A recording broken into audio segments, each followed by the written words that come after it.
Bienvenidos a Economía en Breve, donde comentamos lo más relevante de la marcha de la economía y los mercados financieros. Comenzamos en esta semana con el entorno mundial, donde destacó la publicación del Panorama Económico Mundial del Fondo Monetario Internacional. En este documento presentan la actualización de su escenario de pronósticos para la economía del mundo, del cual pueden ver un resumen en este cuadro. Nuevamente se recorta la perspectiva de crecimiento para el mundo en este año y el siguiente, destacando reducciones para la eurozona, que está dando, por cierto, señales de desaceleración, y para Latinoamérica destacando México con reducciones bastante importantes, como pueden ver aquí.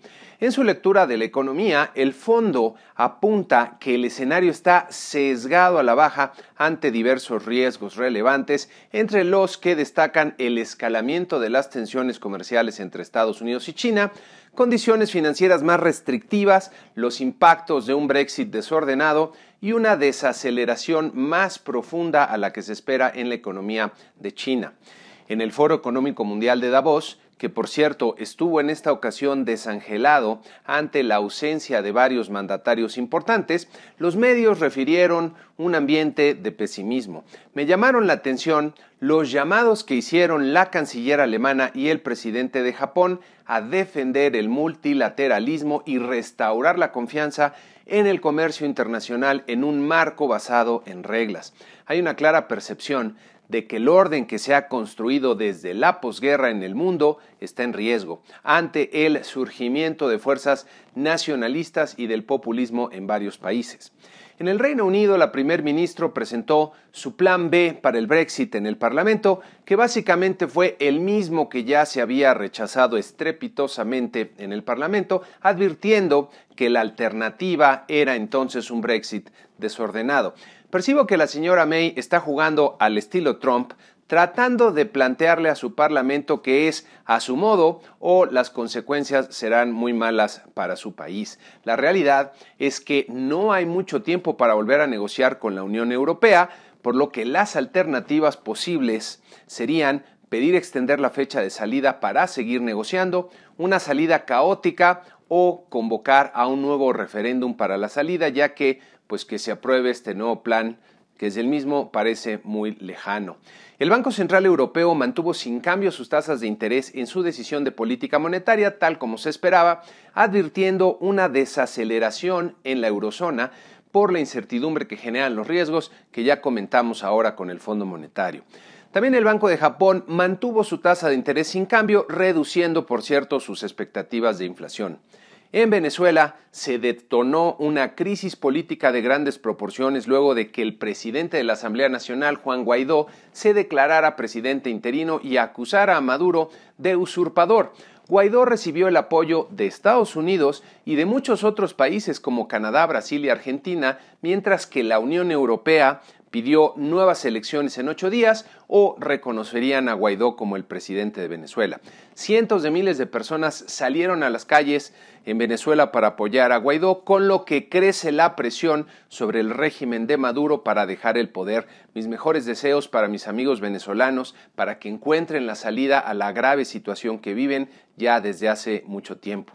En Estados Unidos, el presidente Trump sufrió una dolorosa derrota al conseguir un acuerdo con los demócratas para abrir temporalmente las operaciones del gobierno sin que el Congreso le diera los recursos que exigía para construir el muro fronterizo. Con ello terminaron 35 días del cierre parcial de actividades del gobierno, que ya estaba generando serias repercusiones como problemas importantes en los aeropuertos y que muy probablemente tendrá efectos sobre su economía. En otro acontecimiento, uno de los aliados de Trump, el señor Roger Stone, fue detenido por el FBI acusado de 7 cargos como parte de la investigación especial de la interferencia de Rusia. Aquí se están poniendo candentes las cosas.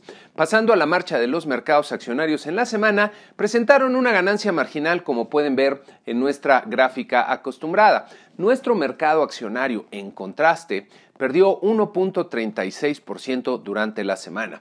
El peso mexicano continuó bastante fuerte, bajando 0.50% en la semana para terminar en los 19 pesos por dólar. El comportamiento del peso creo que ha estado más influido por la debilidad relativa del dólar de Estados Unidos que por factores propiamente internos. Las tasas de interés de los bonos mexicanos de largo plazo presentaron una reducción muy importante, especialmente el jueves y el viernes, que contrasta con la relativa estabilidad de las tasas del mismo bono de Estados Unidos que pueden ver aquí en esta gráfica. No detecté algún evento especial en el entorno económico que pudiera haber generado este comportamiento, por lo que podría deberse a la toma de posiciones de algunos participantes importantes en el mercado. Estaremos pendientes para ver qué pasa con estas tasas.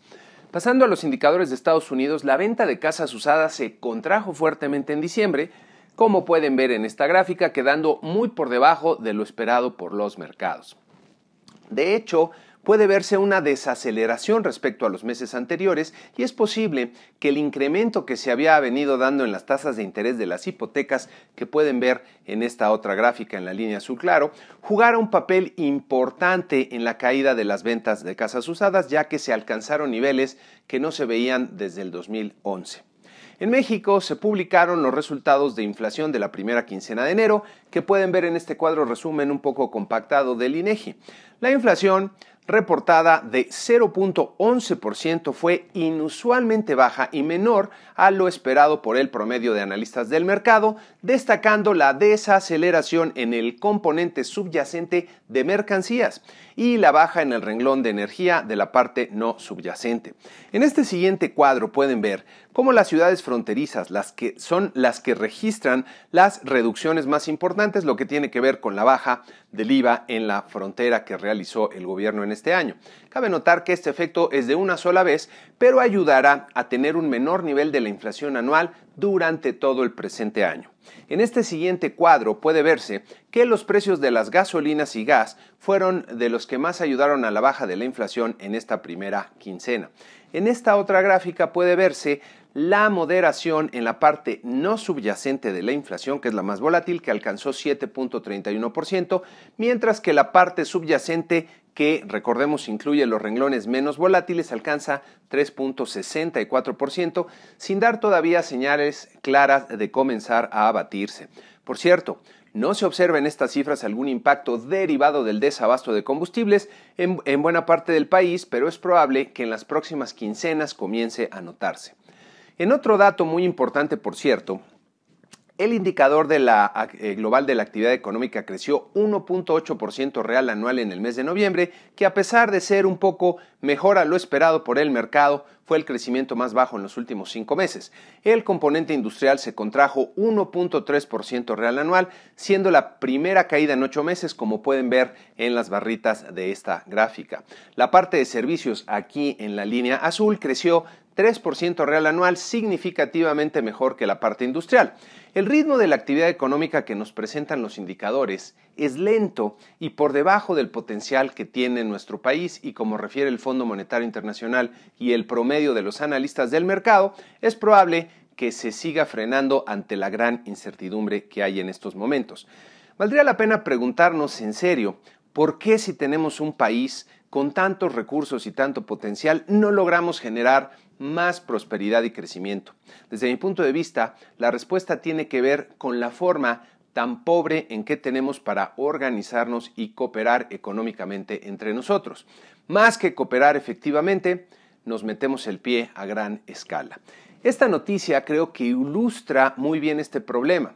Algunos sindicalistas decidieron bloquear las vías del tren en Michoacán para exigir lo que consideran son sus derechos. Pero ¿qué les hace pensar a estas personas que pueden hacer algo así, pasando por encima de los derechos de muchos otros mexicanos que dependen de que esos trenes puedan llegar a sus destinos? Miren, los problemas de nuestra realidad, desde luego, son muy complejos, por lo que encontrar soluciones efectivas pues no es tan fácil. Pero mientras abunden este tipo de comportamientos que reflejan la falta de Estado de Derecho en nuestro país y reflejan también una narrativa muy desafortunada de las cosas, seguiremos teniendo un crecimiento económico bajo y alejados de la prosperidad que tanta falta le hace a nuestro país.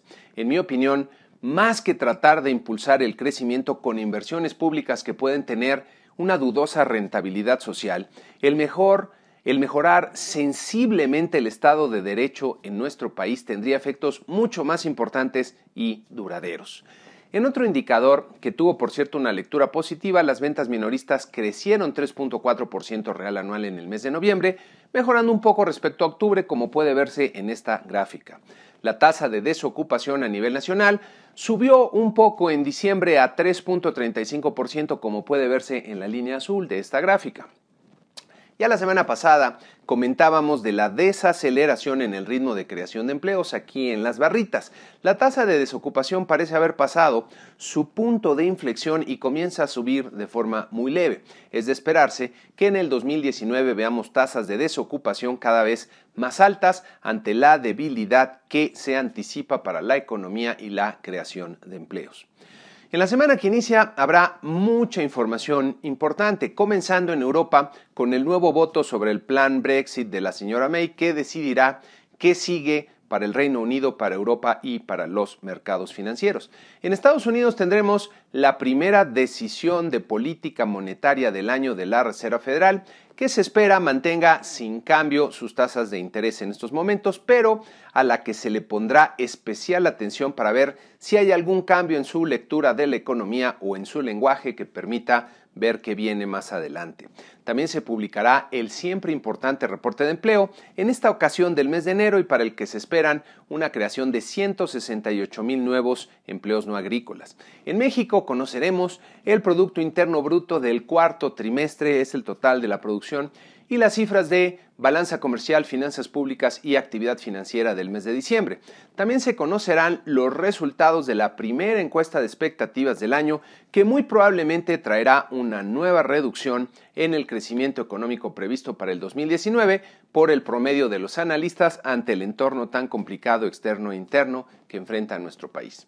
Y con esto concluimos este programa número 109 de Economía en Breve, con la invitación usual a que se suscriban al canal si les gustó y les pareció útil el video, a que le den like y que lo compartan entre aquellos a los cuales también consideran que les puede ser de utilidad.